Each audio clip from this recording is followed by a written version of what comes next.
ركز معايا شوية.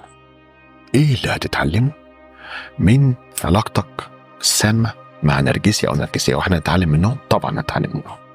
هتتعلم 6 حاجات لازم تتعلمهم كويس قوي، ولازم تركز فيهم كويس قوي وتستعملهم بعد كده في حياتك.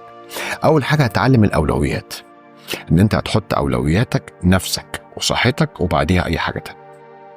نمرة 2 هتتعلم ان انت تتعاطف مع من يستحق التعاطف، يعني مش هتبطل تعاطف، هتتعاطف بس مع من يستحق، تدي الحاجة للي يستاهل.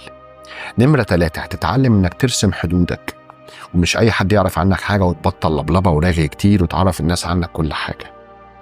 نمرة 4 هتتعلم عدم التخلي عن كرامتك، ان كرامتك خط احمر ما ينفعش ان انت تفرط فيها قدام اي حد وعشان خاطر اي حد.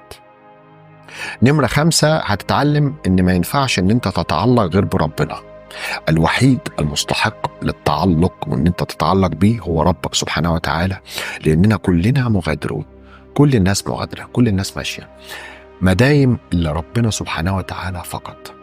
نمرة 6 هتتعلم ان اللي بيحبني بجد هيفضل معايا زي ما هو، مش هيتغير عليا ابدا مهما حصلت ظروف ومهما حصلت حاجات، عمره ما هيتغير.